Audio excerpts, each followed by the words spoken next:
How did Pete's Jeeps turn into a short film? So Pete's Jeeps was really more of a ritual that my father and I would do, and my father would do with other folks as well.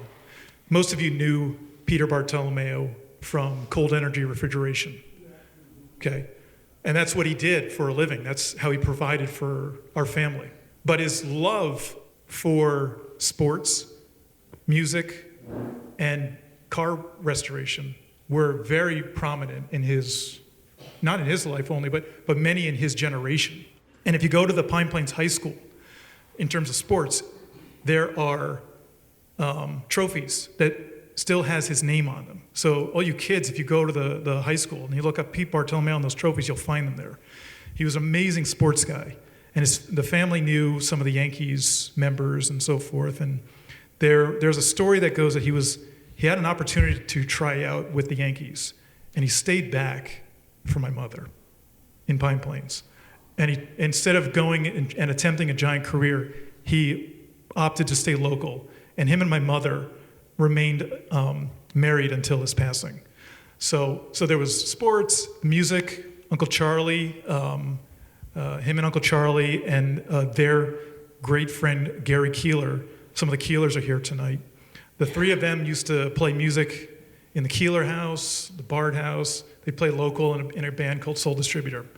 And Gary's nephew, Dan, who's in the movie, by the way, him and I have played music throughout the years, and so all these family connections kind of happen. But Pete's Jeeps is a result of Dad tinkering in the garage, restoring a Jeep and several Jeeps and other cars and other things. I mean, he was just a tinkerer, and he just loved that stuff. So I would be out there either playing guitar with him, drums, whatever, or I'd be there sandblasting parts of a Jeep. And I love Jeeps, but I'm not a car guy. So that's why I have to rely on my family, particularly Matt Cade, and who's here as well, and those guys. But I would be working in Stanfordville, and I'd come home, and Dad would be with the Jeep ready to go, and we would drive around Stissing Lake and just do that same route around the lake and then gas up in Stewart's. And it was always fun to drive up to the gas pump at Stewart's and be next to a Prius in this Jeep and be like, wow, the world is turning, you know. But it was just, we did this so many times. I thought, I got to turn this and I got to film it. I got to capture this. And when he passed away, I kind of turned it into a short that I just watched for myself. And Ashley Kilbride, who was here, she recommended that I put something small into a festival. And I just submitted it to the Hudson Valley Film Festival, and they said yes to it. And that got the ball starting. I said, okay, if they like that, they might like something else. And got me really thinking about putting Dream together. So yeah, Pete's Jeeps is a very personal short film for me, but I think for a lot of people in Pine Plains as well, especially those who knew Dad. Yeah. I've known you a long time, and unfortunately I didn't get the chance to meet your dad. You also had a great father.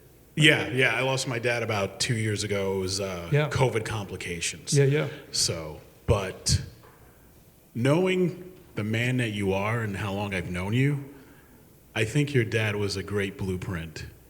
So, you know.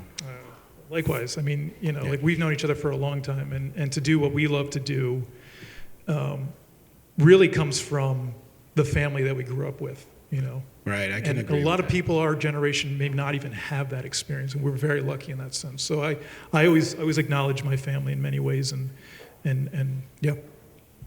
Yeah, well, family's just magical. So, you know.